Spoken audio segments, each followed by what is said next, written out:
एक नाशिक न्यूज, प्रेक्षकांचा विश्वास आणि निष्पक्ष पत्रकारितेची ओळख।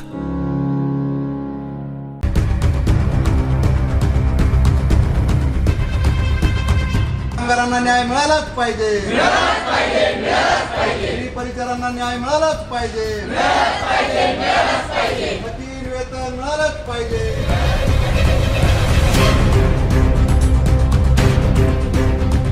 जिल्ह्यातील प्राथमिक आरोग्य केंद्रांमध्ये कार्यरत सफाई कर्मचारी आणि अंशकालीन स्त्री परिचर यांचे 3 ते 8 महिन्यांपासून थकीत असलेले मानधन तातडीने अदा करावं या मागणीसाठी सीटूच्या नेतृत्वाखाली जिल्हा परिषदेतील जिल्हा आरोग्य अधिकारी कार्यालयावर ठिय्या आणि घेराव आंदोलन करण्यात आलं।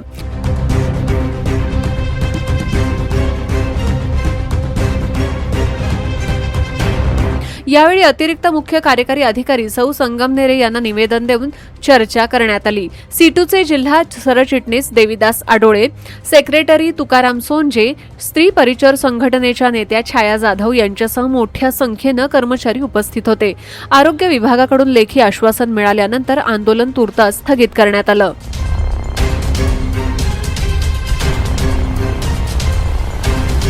नाशिक जिल्हा सीटूच्या वतीने जिल्ह्यातील प्राथमिक आरोग्य केंद्रातील सफाई कर्मचाऱ्यांचा प्रलंबित प्रश्न व जिल्ह्यातील स्त्री परिचर यांच्या प्रलंबित प्रश्नासाठी जिल्हा परिषदेच्या अतिरिक्त मुख्याधिकारी संगमनेरे मॅडम यांना आम्ही भेटून त्यांना आमच्या मागण्यांचे निवेदन दिले।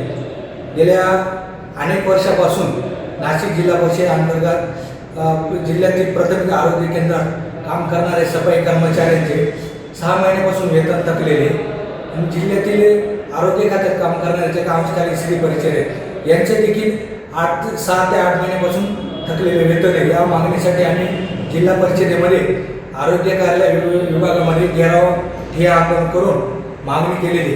मात्र आम्हाला अनेक वेळा आम्ही निवेदन दिल्यानंतर देखील शासन प्रश्न सोडवण्याच्या ऐवजी त्यांची उदासीनता दिसून आलेली आणि उडवाडीचे उत्तर दिले जातात।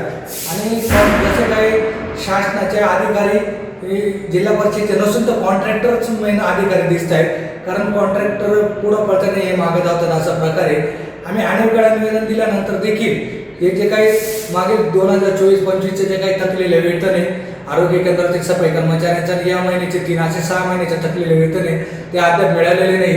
स्त्री परिचरचं आम्हाला सांगण्यात आलं की आम्ही 6 महिन्याचे जादा मानधन त्यांना पाठवलेले, परंतु त्र्यंबकेश्वर तालुक्यामधले जे काही मस्तीखोर अधिकारी ते आम्हाला उडवडीचे उत्तर देतात। ते सांगतायत आम्हाला अजून आमच्याकडे काही शासनाचे मानधन आलेले नाही, आम्ही तुम्हाला देत नाही। म्हणजे हे देखील दिशाभूल करणारे हे जे काही अधिकारी यांचे जे बाबतीत देखील आम्ही जिल्हाधिकाऱ्यांना पत्र लिहिणार आहे का तुम्ही 6 महिने जर कर्मचाऱ्यांना मानधन देत नसेल तर त्यांनी घर कसं चालवायचं, त्यांचं कुटुंब कसं चालवायचं। आणि कर्तव्यदक्ष अधिकारी म्हणून यांची जी काही जबाबदारी आम्हाला संगमनेर मॅडमनी सांगितलं काही कॉन्ट्रॅक्टचे कामगार आमचा काही संबंध नाही, म्हणजे तुम्ही कॉन्ट्रॅक्टच्या दारामध्ये आंदोलन करायचा, कॉन्ट्रॅक्टरकडे जा। आम्ही त्यांना सांगितलं मॅडम तुम्ही प्रिन्सिपल एम्प्लॉयर म्हणून मेन मुख्य मालक तुम्ही तर तुम्ही आमची जबाबदारी घेतली पाहिजे। तेव्हा त्यांनी आम्हाला सांगितलं की आम्ही ठेकेदारचं लायसन रद्द करतो आणि 4 दिवसामध्ये तुमची पगाराची तरतूद करतोय। आम्ही त्यांना इशारा दिलेला आहे कालच्या आंदोलनाच्या वतीने, त्यांनी आम्हाला लेखी आश्वासन दिल्यानंतर आम्ही आंदोलन स्थगित केलेले। परंतु जर आमच्या कर्मचाऱ्यांचे थकलेले 6 महिन्याच्या आणि स्त्री परिचरचं 8 महिन्याचं जर मानधन मिळालं नाही तर याच्यापेक्षा आम्ही मोठं आणि तीव्र स्वरूपाचं आंदोलन करू।